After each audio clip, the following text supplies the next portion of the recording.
Before we start, hit subscribe and drop comment if you love these stories. All right, today's one is absolutely crazy. Let's dive in. I didn't find out my girlfriend cheated during a fight. I found out after her baby was born when DNA proved I wasn't the father. I thought that would end it.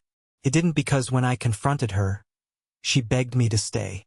And when I told my mother the truth, she didn't take my side. She told me to be the father anyway. Told me blood didn't matter. Told me I was the one being cruel. I walked away. That's when they took me to court. What came next was forged messages, a judge ordering DNA tests, and proof that my girlfriend planned this from the start. By the time the truth came out, the lie didn't just destroy my relationship. It destroyed my family. This isn't about cheating. It's about what happens when DNA doesn't lie. And the people closest to you do. I don't remember my father leaving. There's no sound attached to it. No image. No moment I can point to and say that's when it happened. He was simply never there. A blank space people tried to explain away with phrases that didn't mean anything once you stripped them down. What I remember is Marcus. He was there before I understood what absence was. He didn't announce himself as anything. Didn't try to step into a role that wasn't his by title. He just showed up and kept showing up long enough that the role settled into place on its own. Marcus was my mother's brother, but in every way that mattered, he was my father. I didn't learn until much later why he never had children of his own. Growing up, I just assumed he hadn't met the right person. He lived alone in a clean, quiet house 35 minutes away. No photos on the walls, no clutter, no signs of anyone passing through and leaving pieces behind. He worked, paid his bills, fixed what needed fixing, and kept his life simple. He was always there for me, though. School plays, parent-teacher meetings, baseball practices when Linda was working late. He taught me how to throw a punch without losing control, how to change a tire without panicking, how to listen more than I spoke. He taught me that anger was loud but discipline was steady.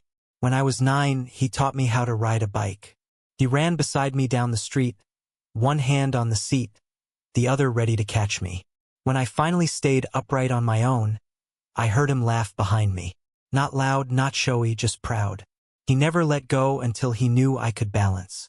Linda worked hard. I won't deny that. She carried the weight of the household and made sure nothing fell apart visibly. But she leaned on me early. Too early. I learned how to read moods before I learned how to read people. I learned when to stay quiet, when to reassure, when to promise things I didn't fully understand yet. Marcus saw that. He never criticized her, never spoke badly about her. But he made sure I had somewhere else to stand.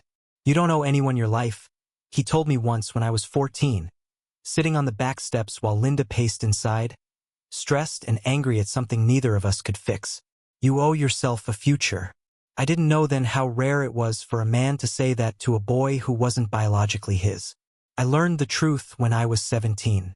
Linda was angry that night, angrier than usual. She said Marcus was filling my head with ideas, that he was turning me against her. He's not your father, she snapped. He never had children for a reason. Marcus didn't defend himself. Later, when it was just the two of us, he told me quietly. He'd been sterile, a condition he was born with. No chance of children. No treatments back then that made a difference. When he was younger, he'd assumed he'd marry anyway, build a life around something else. But time passed. Relationships ended before they started. Some people want families. Others don't know what to do with a man who can't give them one. Doctors later told him he'd never be able to have children naturally. So Marcus made a choice.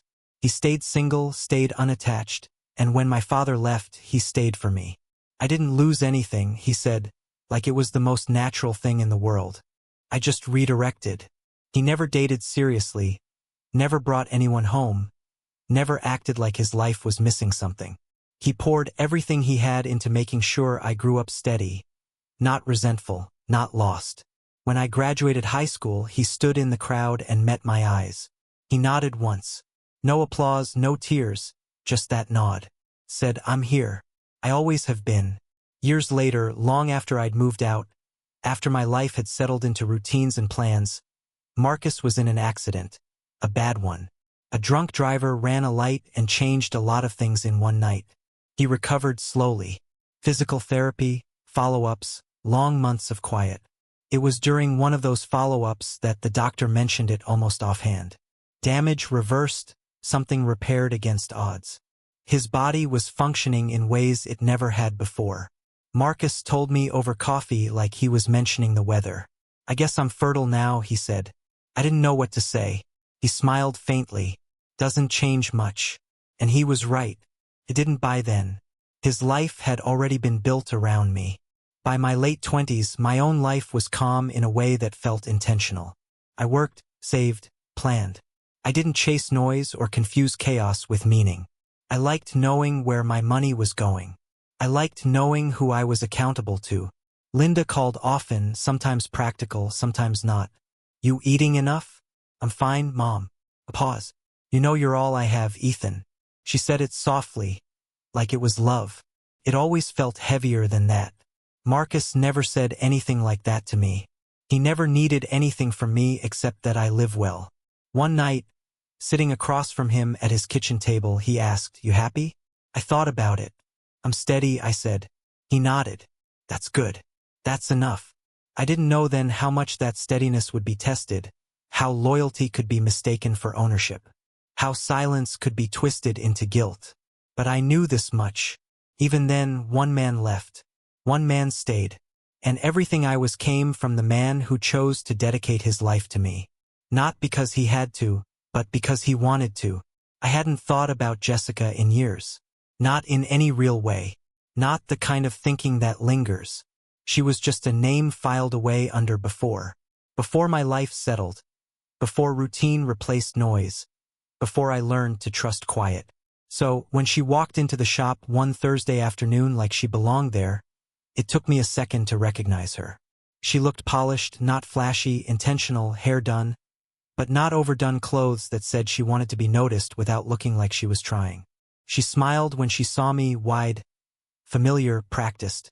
"Ethan," she said, like she'd been saying my name out loud all these years. I nodded. "Jessica," her eyebrows lifted, pleasantly surprised. "You remember?" "I remember," I said. It was true. I just hadn't missed her. She lingered longer than necessary, asked questions she didn't need answers to, commented on how steady I seemed, how different, how good. "You've really got your life together," she said, scanning the place like she was taking inventory. "I manage," I replied. She laughed softly, always modest. She left with whatever she'd come in for, but not before asking if the number on file was still mine. It was. She texted that night. Nothing heavy, nothing obvious, just conversation. Easy, curious, persistent without being pushy. She responded quickly, asked about my schedule, adjusted herself to it without complaint. That should have been the first warning. Women hadn't bent themselves around my availability before. Not like that. We met for coffee a few days later, then dinner, then a walk that turned into another walk. She listened, really listened. Asked about my plans, my work, my family. She laughed at the right moments. Touched my arm lightly when she did. "I always thought you were different," she said once, stirring her drink. I just didn't know it back then. I didn't ask what had changed. I should have. Linda loved her immediately. "She's beautiful," she said the first time I mentioned her, and polite. "Did you notice how she looked me in the eye?" I noticed how quickly Linda decided. When Jessica came over for dinner, Linda hovered like she was hosting royalty. Compliments flowed freely about her hair, her manners, her energy.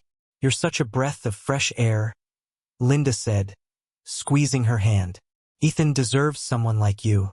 Jessica smiled. "Gracious. That's so kind of you." I watched it happen from across the table. The way Linda leaned forward. The way she laughed a little too loudly. The way she looked at Jessica like an answer to a question she'd been asking herself for years. Marcus noticed, too. He sat back, arms folded, quiet as ever. He didn't interrupt, didn't probe. He just watched the way Jessica adjusted herself to Linda's reactions. The way she mirrored enthusiasm without overdoing it. When she left, Linda turned to me, glowing. "She's perfect," she said. "She's nice," I replied. Linda frowned. "Nice? That's all you have to say. I'm just taking it slow." Marcus met my eyes briefly, then looked away. No comment, no warning, just attention. Jessica escalated gently. More time, more presence. She fit herself into my routine instead of asking me to change it. She praised my discipline, my steadiness, the way I didn't waste energy. I like men who know who they are, she said once, curled against me on the couch. Not boys pretending. Felt good to be seen that way. Linda called more often after that. Asked about Jessica constantly. When is she coming over again? What does she think about kids? You know, you're not getting any younger. I laughed it off, told myself it was harmless. Marcus didn't say much. But one night as we stood outside my place, he asked quietly, "You sure you're not rushing this?" "I'm not rushing anything," I said. He nodded. "Just checking." That was Marcus. He didn't push. He trusted me to notice my own footing. Jessica slid into my life like she'd always been meant to be there. Linda treated her like a future she could finally relax into. And I, against my better instincts, mistook attention for alignment. Felt easy, too easy. And in retrospect, that was the problem. Because when someone returns after years of indifference, already shaped to fit your life, you should ask yourself one question. What changed? I didn't. Not yet. Jessica moved in on a Wednesday. Not after a fight. Not after a proposal. Not after a long conversation about logistics or boundaries. Just a Wednesday. Like it was the most natural progression in the world. A few boxes, a couple of suitcases, a toothbrush placed beside mine without ceremony. "It'll just be for a little while," she said, standing in the doorway, smiling like the decision had already been made until my lease runs out. "Then we'll figure it out." I nodded. I didn't say yes. I didn't say no. That should have mattered more than it did. She transferred some money the first month. Not half. Not even close. Around 35%. Give or take. When I noticed, she laughed it off. "I was paying way more at my old place," she said. "This is still a win for me." I didn't argue. I told myself it was temporary, that things evened out over time, that relationships weren't spreadsheets. Linda loved it. "She's practically living there already," she said over the phone, delighted. "It makes sense." "Does it?" I asked. There was a pause. Then her voice softened. "I just don't want to lose you, Ethan. You finally have something good. Lose you. Not rush. Not slow down. Lose." Jessica learned Linda's rhythms quickly. When to call, when to stop by, when to compliment without sounding excessive. She asked Linda for recipes. Listened to stories I'd heard 100 times already like they were new. One afternoon, I came home to find them at the kitchen table together laughing. "Oh good," Linda said, beaming. "We were just talking about the holidays." Jessica smiled at me. "Your mom thinks it would be nice if we hosted." I hadn't been part of that conversation. The apartment started feeling smaller, not physically, but mentally, like there was less space to think, less silence. Jessica filled it easily. Music playing, TV on, conversations that didn't need answers. I stopped going to the gym as often, stopped sitting outside in the evenings. I told myself it was normal, that this was what shared lives looked like. Marcus noticed before I admitted it to myself. We were standing in my kitchen one evening. The window cracked open, the smell of Jessica's cooking lingering in the air. She was in the shower. Linda wasn't there. "You okay?" he asked. "I'm fine." He looked at me for a long moment.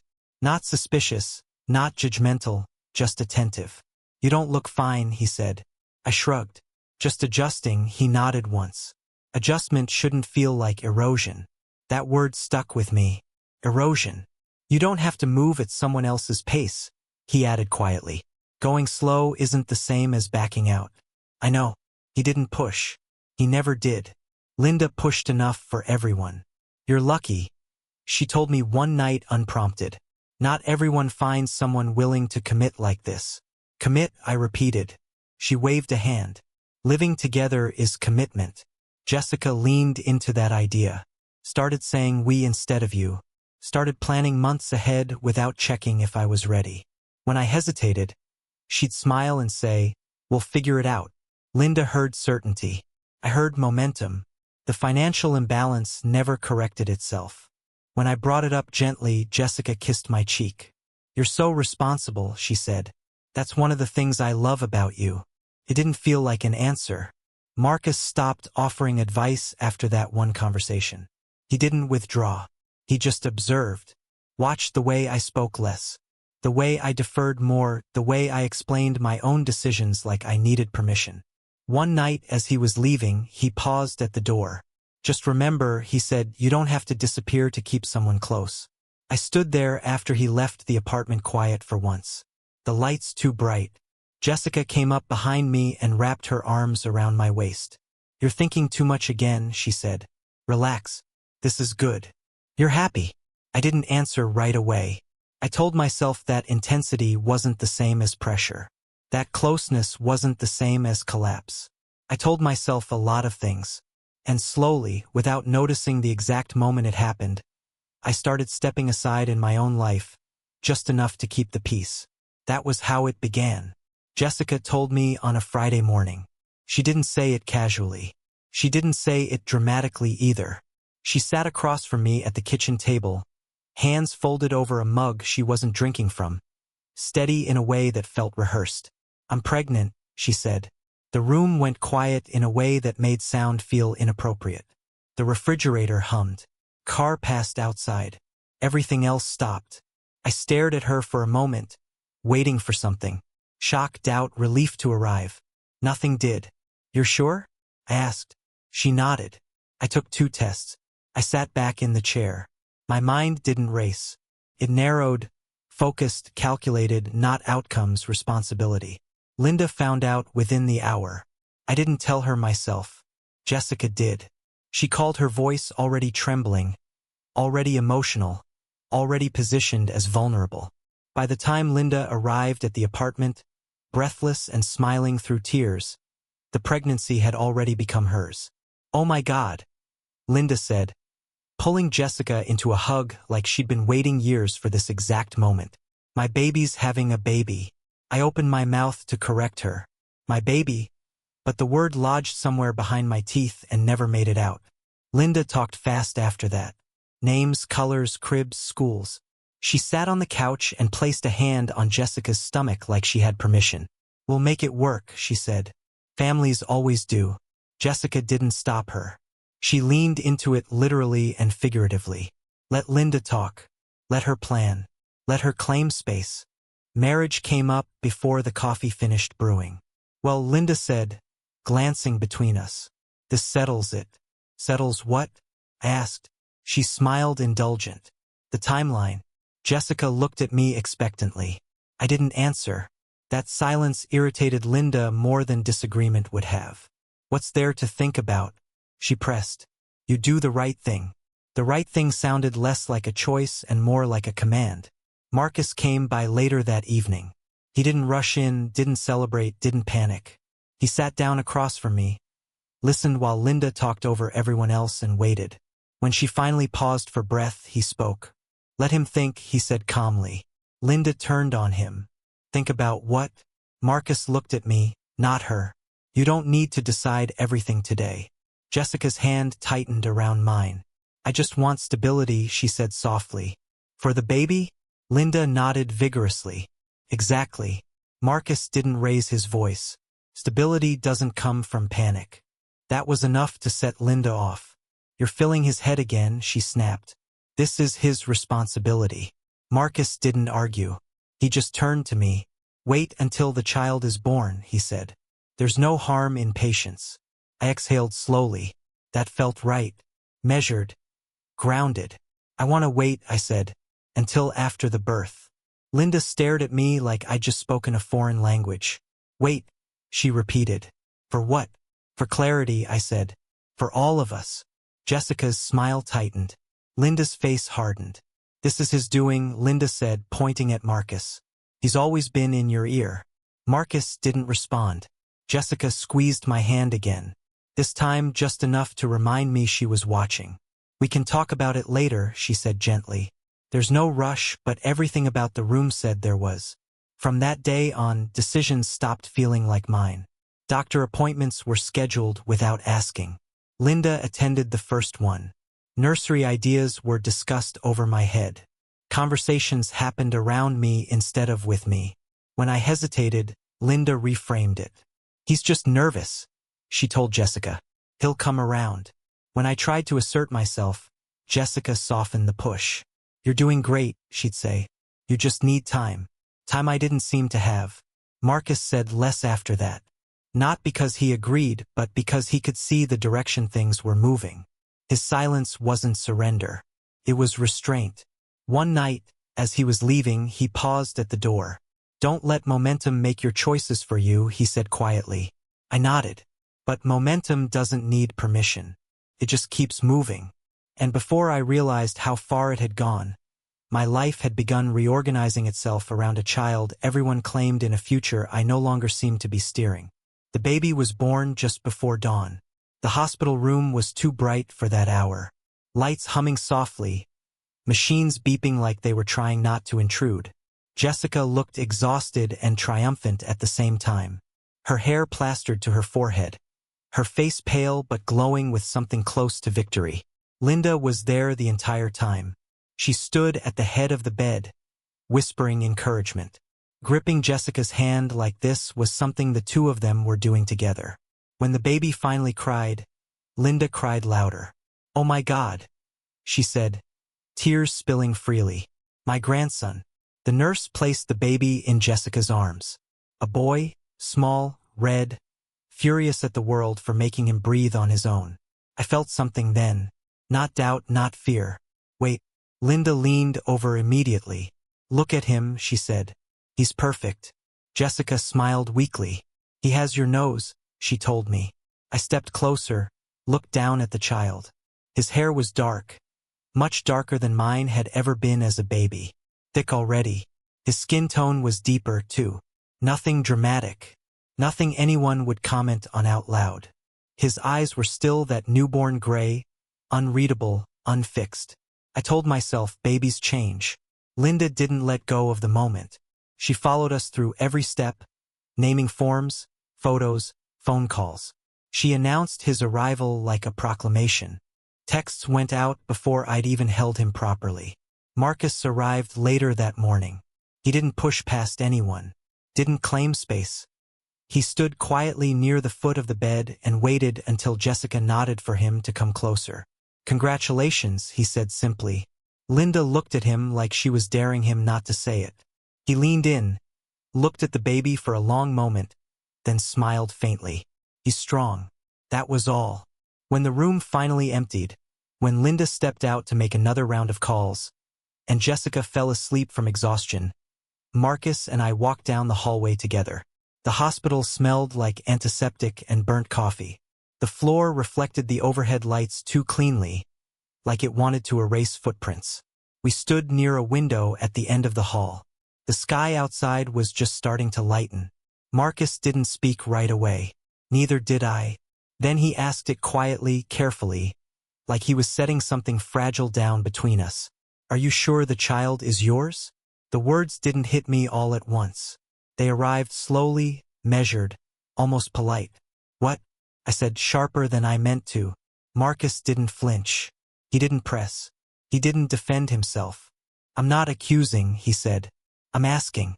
I laughed once. Too quickly. "That's a hell of a question." "I know. He was just born." "I know." I turned away, stared out the window. "Babies don't look like themselves yet." "They don't," Marcus agreed then gently. "But sometimes they don't look like us either." I felt something tighten in my chest. He continued, careful not to stack the weight. "His hair," he said. "His skin tone could be nothing. Could be genetics skipping around. Could change completely."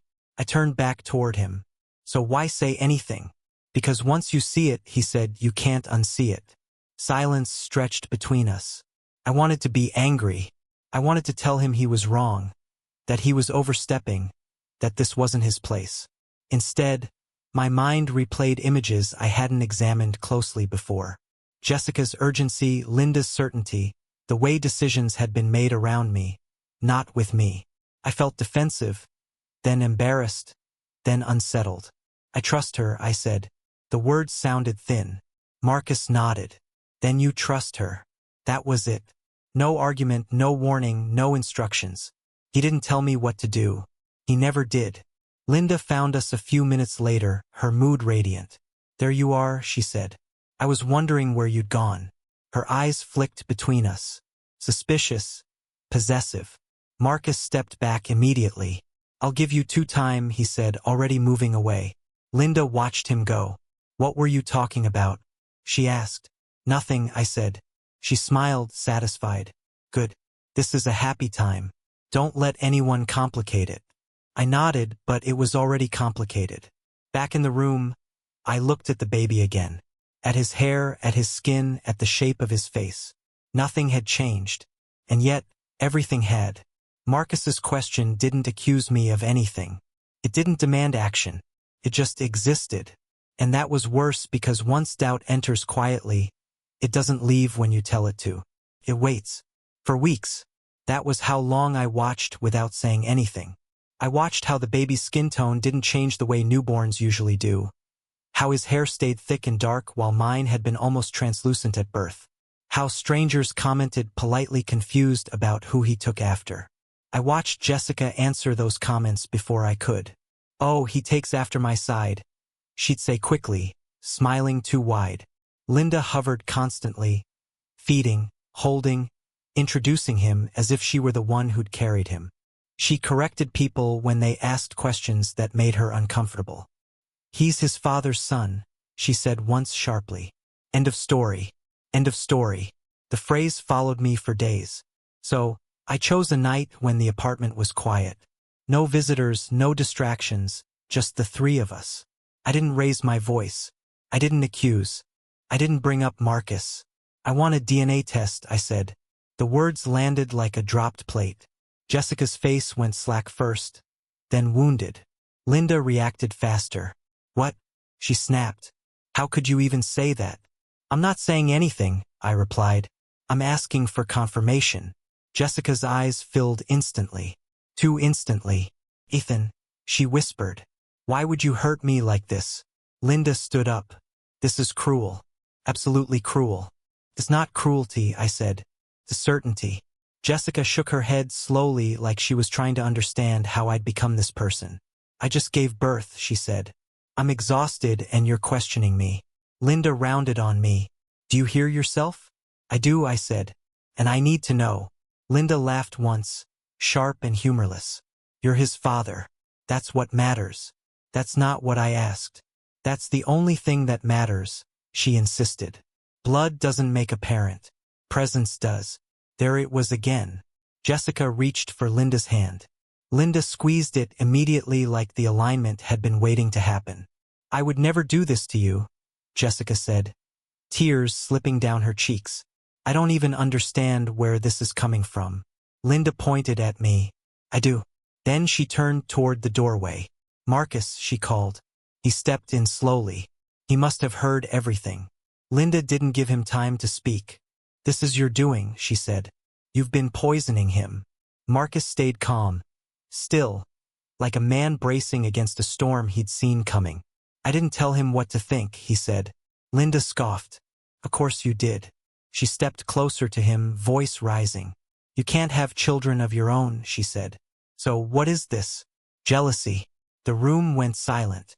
Jessica gasped softly like she hadn't expected it to go that far. But she didn't stop it. Marcus didn't react. Not outwardly. Linda kept going. "You see him with a family and you want to tear it apart because you never got one," she said. "Is that it?" "That's enough," I said. Linda ignored me. "You've always filled his head with doubts," she said, "always pulling him away from me." Marcus looked at her steadily. I never pulled him anywhere. His calm only enraged her further. "Say something," she demanded. He didn't. He looked at me instead. Just once. That was when I understood what silence could mean. Jessica sobbed openly now, clinging to Linda. "I feel attacked," she said. "I feel like nothing I do is enough." Linda wrapped her arms around her protectively. "You don't need to prove anything." Then she turned back to me. "If you do this," she said, "you will destroy this family." I looked at all three of them. At Jessica, hidden behind tears. At Linda, righteous and furious. At Marcus, quiet, steady, unmoved. I'm not destroying anything, I said. I'm asking for the truth. Linda shook her head. Then you're already lost. The conversation ended there. Not with resolution, not with compromise, just refusal.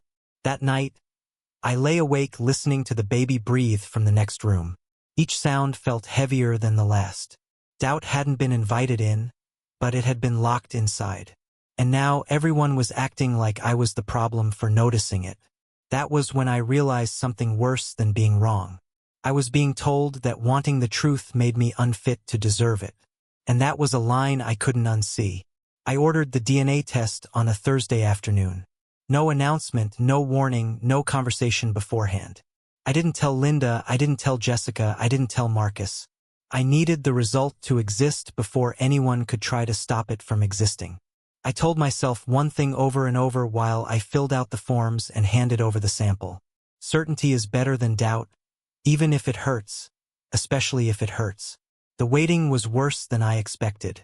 Not dramatic, just heavy, like carrying something dense in your chest that doesn't move no matter what you do. I went to work, came home, fed the baby when Jessica asked, listened to Linda talk about pediatricians and savings plans like the future was already locked in. I watched everything more closely. Every smile from Jessica felt rehearsed. Every reassurance felt misaligned by half a second. I waited for 11 days for the results to arrive. When the email finally came, it didn't announce itself. No sirens, no build-up, just a subject line and a PDF attachment. I sat at the kitchen table and opened it. The language was clinical percentages, probability, black and white certainty delivered in neutral font, not the biological father. I stared at the words until they stopped meaning anything. Then I read them again. Nothing inside me broke loudly. There was no wave, no gasp, just a quiet recalibration, like something finally clicking into place. I closed the laptop. Jessica was in the bedroom folding laundry. I could hear her humming softly. Normal, domestic, practiced. I walked in and stood in the doorway. We're done, I said. She looked up confused. What? I know, I said.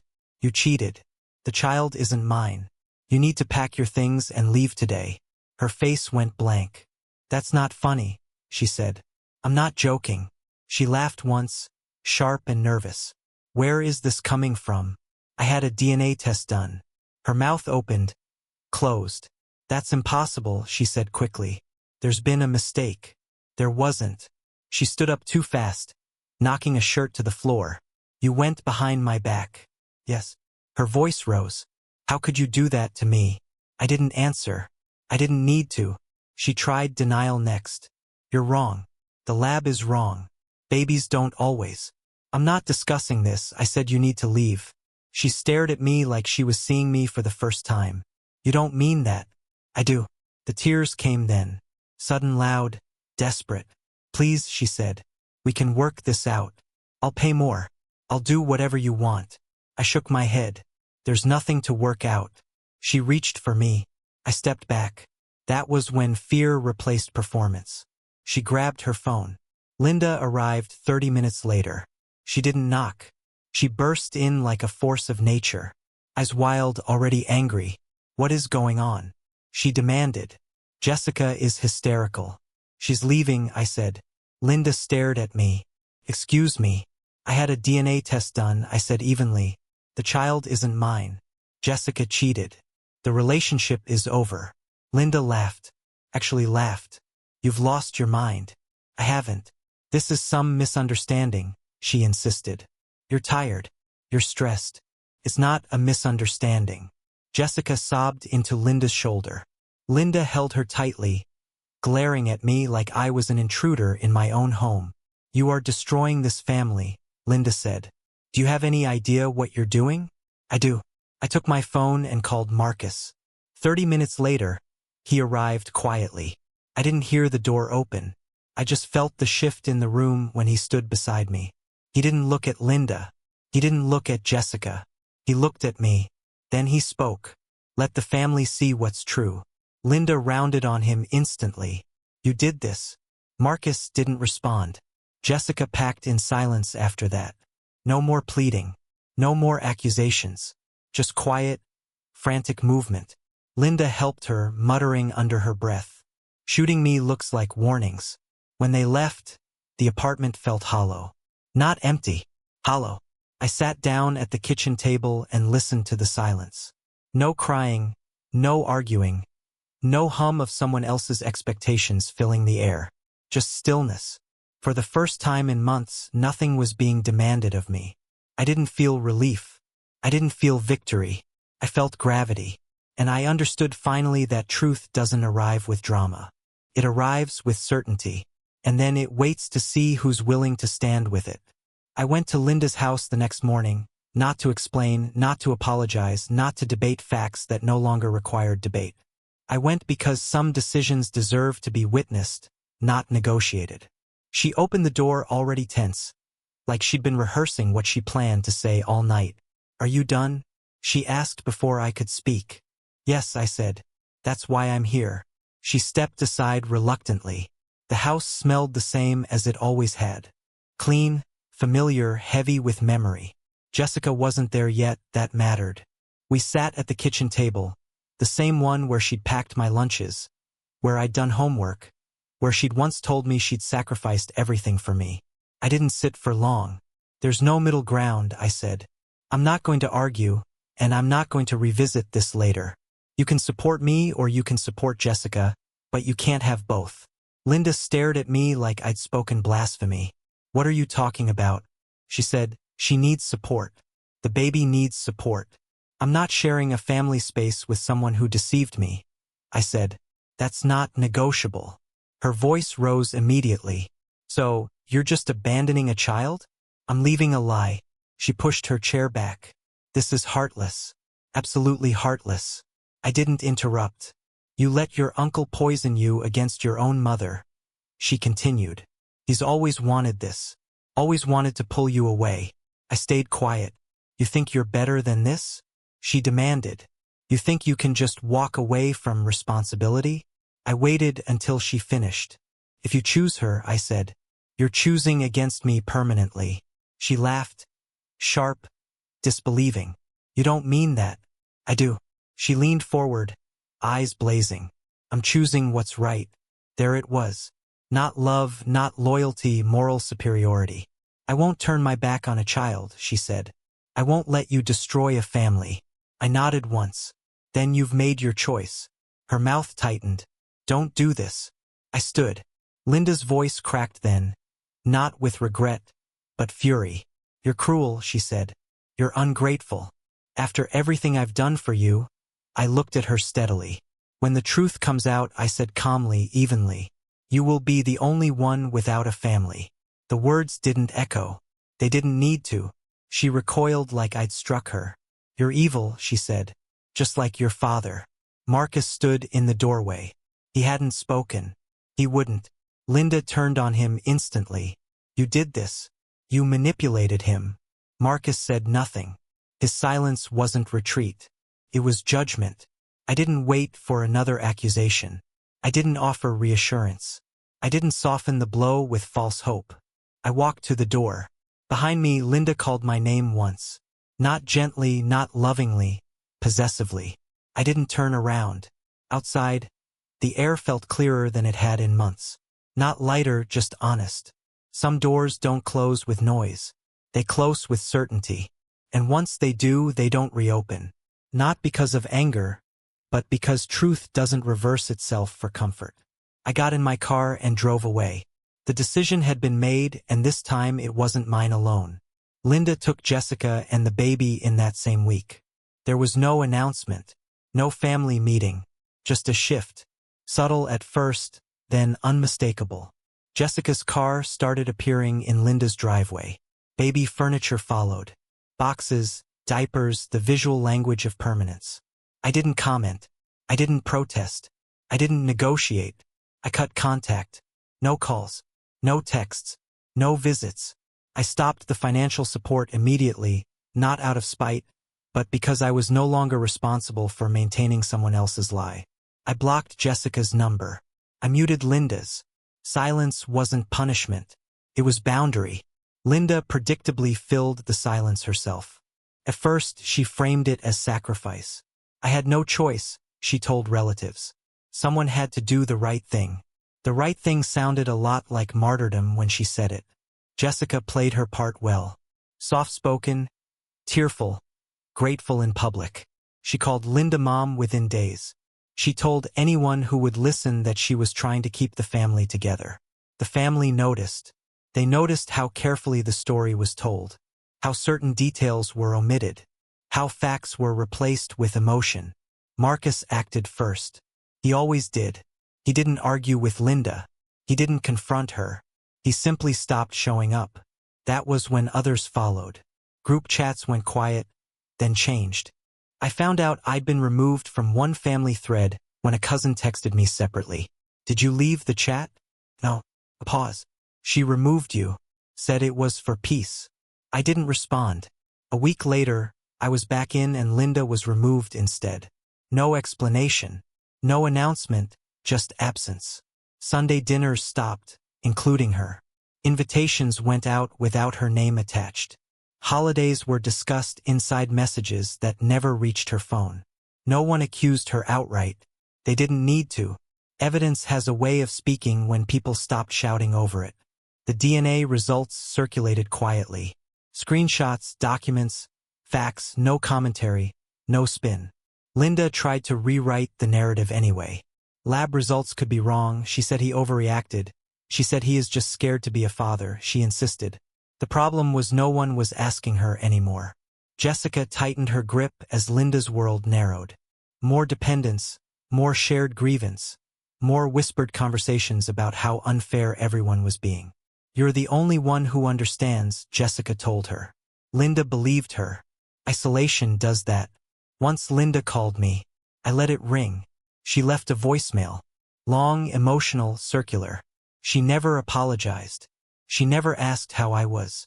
She talked about how hard this had been for her. I deleted it without listening to the end. Marcus called me later that night. She's losing ground, he said, not cold, not satisfied, just factual. I know. She chose, he said, I know. That was the last time we talked about her. Exile doesn't come with banners or verdicts. It arrives quietly in the form of doors that stop opening and phones that stop lighting up. Linda thought she was standing on principle. What she was really standing on was Jessica's story. And stories collapse when no one repeats them. I didn't feel triumph watching it happen. I didn't feel relief either. I felt distance. And distance, I learned, is sometimes the most honest outcome there is. She had chosen her side. The family had chosen theirs. And for the first time since all of this began, I understood something clearly. Being cut off is not the same as being abandoned. Sometimes it's the natural result of refusing to let a lie live inside the family name. The paperwork arrived on a Monday. Child support, legal parentage, emergency motion. Linda and Jessica's names sat side by side at the top like they belonged together. I didn't feel panic when I read it. Just confirmation. Lies when cornered. Always reach for leverage. Marcus didn't say anything when I handed him the envelope. He read it once, folded it carefully, and nodded. Let's talk to Henderson, he said. Mr. Henderson's office was quiet in a way that felt intentional. No inspirational posters, no dramatic artwork, just clean lines, neutral colors, and a desk that looked like it had seen decades of other people's worst decisions. He read the motion without expression. Legally, he said finally, you are presumed the father. I nodded, even with the private DNA test. He shook his head. Private tests don't matter in court until a judge orders it. You're the father on paper. Linda's words echoed in my head. Presence makes apparent. Henderson continued calmly. We'll request a court-ordered DNA test. If the child is yours, nothing else matters. If he isn't, then we're looking at parental fraud. In the court, Jessica's attorney went first. He spoke loudly, passionately, like volume could substitute for evidence. Linda was called as the first witness. She walked to the stand like she was walking into a confessional. Chin high, shoulders squared, eyes already wet. My son, she began, voice trembling. Abandoned a vulnerable woman and a child who believed he was their father. I watched her say it without looking at me. She talked about stress, about emotional cruelty, about how I'd suddenly turned cold. She told the court I'd been manipulated by my uncle. She looked at me then. "You don't walk away from a child," she said. "A real man steps up." She wasn't trying to win. She was trying to be seen as right. The judge listened without reacting. When Linda finished, Henderson stood. "I have no questions," he said. Linda blinked. "What?" "I declined to cross-examine," Henderson repeated. Jessica's lawyer smirked. Henderson turned to the judge. "Your Honor, no witness testimony is relevant until parentage is established. If the child is biologically my client's, we concede responsibility immediately. If not, everything presented today is noise." The judge paused, considered. "Court-ordered DNA test granted," she said. The room shifted. Weeks later, the results arrived. Not the biological father. Linda stared at the document like it might rearrange itself if she waited long enough. "That can't be right," she whispered. "Labs make mistakes." Jessica didn't say anything at first. Then she changed her story. "He knew," she said suddenly. "He agreed to raise the baby anyway." Henderson's voice didn't change. "That is false." Jessica slid printed screenshots across the table. Messages, conversations, commitments. The judge examined them for less than a minute. The inconsistencies were obvious enough to raise suspicion. "These are edited," she said flatly. "And poorly." Jessica's face drained of color. Henderson didn't press the moment. He didn't need to. Given the attempted fabrication, he said calmly, "We request a subpoena of the respondent's full chat history." The judge nodded. Linda's mouth opened, closed. Marcus sat beside me, hands folded, eyes forward. No triumph, no relief, just presence. The court recessed. As we stood to leave, Linda finally looked at me. "You didn't have to do this," she said quietly. I met her eyes. "You didn't have to go against me." The court didn't care about feelings, cared about facts. And facts don't bend to guilt or tears or the stories people tell themselves when the truth threatens to dismantle the life they built on denial. The lie had reached its limit. Now it was time to see who would survive the collapse. The subpoena worked faster than I expected. Given the volume of evidence, the court moved faster than usual. Not because anyone rushed, but because lies, once isolated, don't have much distance left to run. Mr. Henderson called me on a Thursday morning. "They pulled the full chat history," he said. "You should come in." Marcus came with me. He always did. Not because I needed support, but because this was a family reckoning, whether Linda wanted to admit it or not. Henderson didn't dramatize it. He never did. He slid a thick folder across the desk and let the paper do what it was designed to do. Dates, times, names. Jessica hadn't been careless. She'd been methodical. Conversations with her affair partner. Screenshots of messages I didn't need explained. Timelines that lined up too cleanly. Messages sent before she ever told me she was pregnant. "I can make this work. He's stable. He won't walk away. Once the baby's born, it'll be too late for him to question it." My chest tightened, but I didn't interrupt. Then came the messages after I ended it. "If he won't step up, I'll go through his mom. She's desperate to keep her family together. I can stay there. Drain her slowly. That house will be mine eventually." Henderson watched my face carefully. "You understand why I asked for this?" "I do," I said. Marcus didn't speak. He didn't need to. Linda was present when the evidence was entered, not in the courtroom. This part happened quietly in a conference room that smelled faintly of stale coffee and old carpet. She sat across the table from Henderson. From me. From the truth she'd spent months resisting. She leaned forward when the first pages were placed in front of her. "This isn't," she started. Then she read. Her lips moved silently as she followed the lines. Her breathing changed. Shallow, uneven. "No," she whispered. Jessica wasn't there to explain it away, to cry, to reframe. The words stood on their own. Linda's hands began to shake. "She wouldn't," she said. "She said she loved me." I didn't respond. "She called me Mom." Linda said louder now, like volume could undo literacy. "She said we were family." Henderson spoke gently. "She needed access." Linda looked at me then, not angry, not righteous. "Small. You knew?" she said faintly. I suspected, I replied. I proved. Her shoulders slumped. The betrayal landed deeper than mine ever had. I could see it.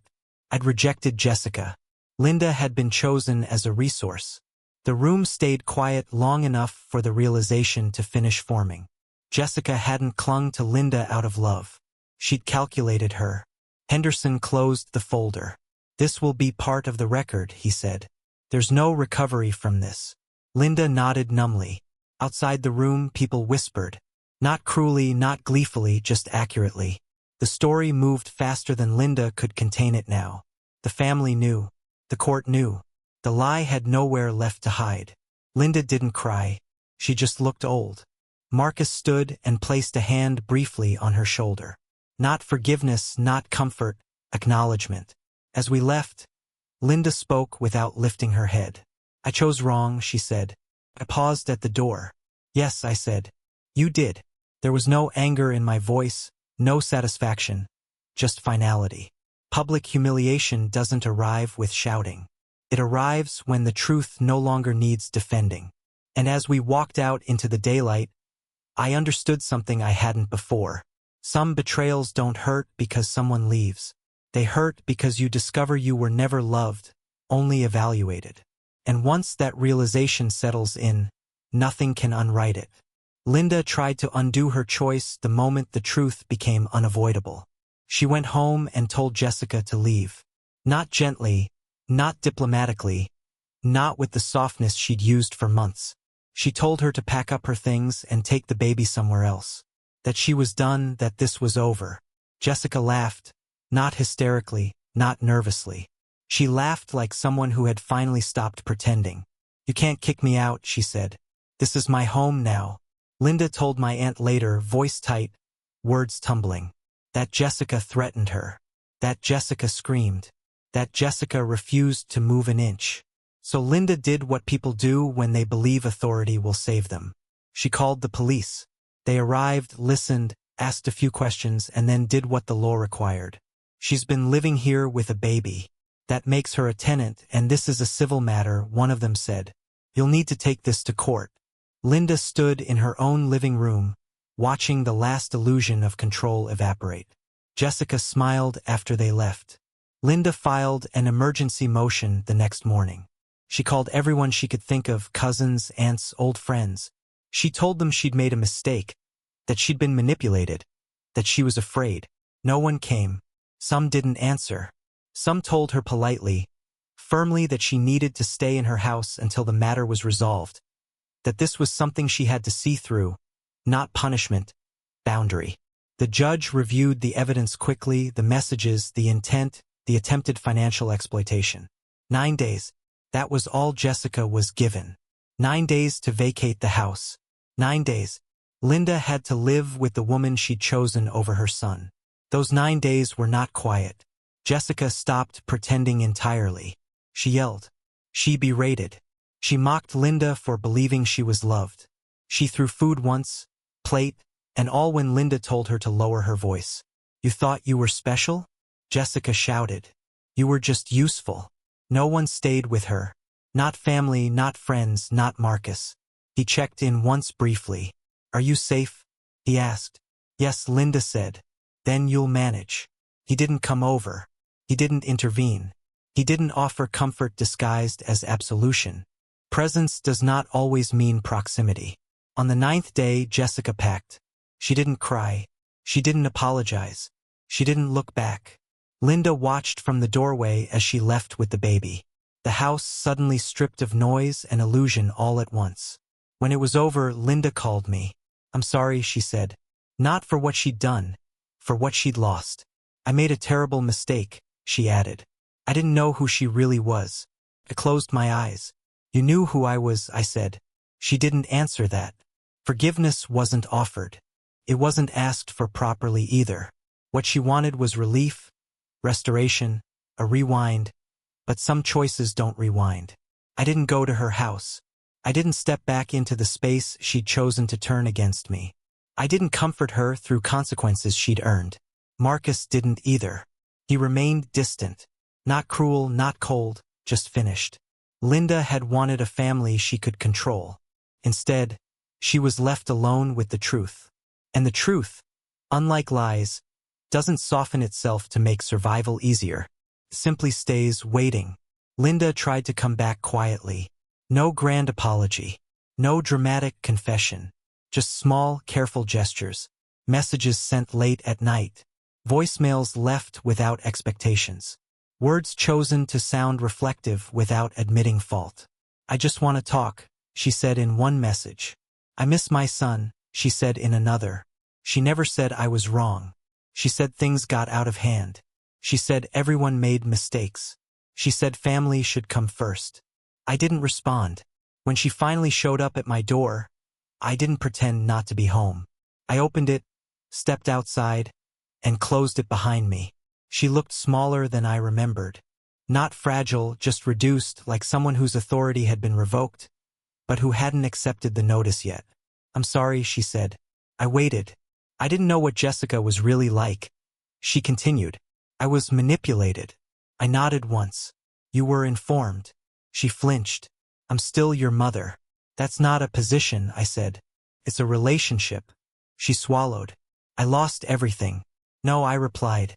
"You traded it." Her eyes hardened then. "So that's it. You're just done." "Yes." No anger, no bitterness, just fact. She stared at me like she was waiting for a crack. A pause she could wedge herself into. There wasn't one. "I won't help you rebuild," I said. "I won't carry this forward. I won't pretend we're fine." "What about Marcus?" she asked suddenly. "He turned you against me." I almost smiled. That narrative didn't survive contact with reality anymore. "You tried that," I said. "It didn't work." She opened her mouth to argue. I stepped back and opened the door. "Take care of yourself," I said. I went inside and closed it. That was the end of it. Marcus didn't soften either. Linda tried him next. Long messages, accusations wrapped in nostalgia, appeals to shared history. He responded once. "I stayed when it mattered." "You didn't. There's nothing left to discuss." After that, he blocked her. The family followed suit. Not loudly, not cruelly, just decisively. Messages went unanswered. Invitations stopped. Birthdays passed without acknowledgement. Linda wasn't excluded out of spite. She was excluded because no one trusted her version of loyalty anymore. When she tried to frame Marcus as the villain, suggesting he'd poisoned me, manipulated events, stolen her son, the pushback was immediate. "That's not true," one cousin said publicly. "He's the only one who acted responsibly," said another. "Stop rewriting this," someone else added. The attempt collapsed in hours. Jessica didn't fare any better. She tried to file for child support from the affair partner, the man who'd actually fathered the child. He'd already left the city. No forwarding address, no response, no accountability. The pattern repeated itself. People who build their lives on leverage eventually run out of places to apply it. Linda called once more. Left a voicemail I didn't listen to. I deleted it unopened. There was nothing left to say. Some relationships don't end with shouting or closure or forgiveness. They end when one person realizes that returning would require them to shrink and refuses. There was no return address for what Linda had broken. And I wasn't going to invent one for her comfort. The family had chosen. So had I. And this time the silence wasn't empty. It was complete.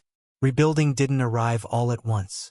It came quietly in the form of mornings that felt lighter than the ones before. In the absence of tension, in the way my apartment stayed exactly the way I left it. No voices competing for space. No decisions being made around me instead of with me. I replaced what I'd lost slowly. Furniture first, then routine, then sleep. Work helped, not because it distracted me, but because it demanded consistency. There's comfort in things that respond predictably to effort. You show up. You do the work. You go home. No emotional accounting required. Marcus stayed. Not dramatically, not protectively, just there. He never asked how I was healing.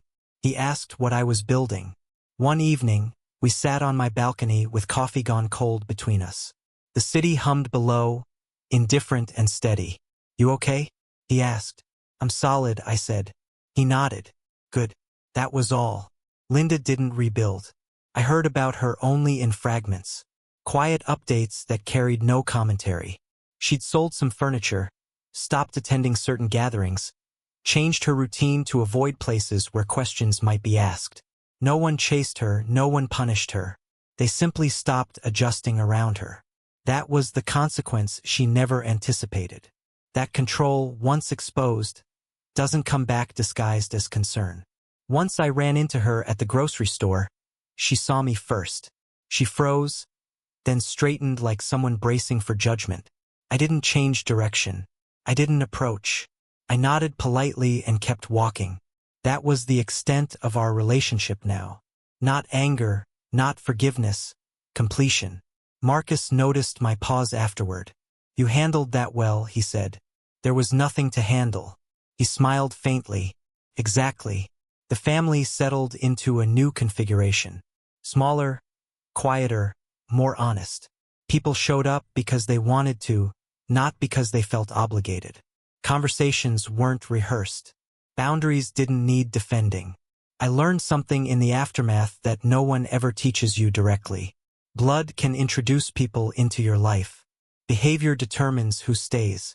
Linda chose control over truth. Jessica chose manipulation over responsibility. They lost access not because they were cast out, but because they proved they couldn't be trusted inside. Marcus chose differently. He chose presence without ownership, support without leverage, loyalty without conditions. He had no obligation to stay. That's why it mattered that he did. One night before leaving, he paused at my door. You did the right thing, he said. I know, he nodded. That's enough. After he left, I stood there for a moment, listening to the quiet. Not the hollow quiet of loss, but the clean quiet of alignment. This was my family now. Not perfect, not loud, not large, but real. And that was more than enough. What would you have done in Ethan's position? Would you have ordered the DNA test immediately, or trusted and waited? Share your thoughts in the comments below. If this story resonated with you, please like and subscribe for more stories about family, loyalty, and difficult choices.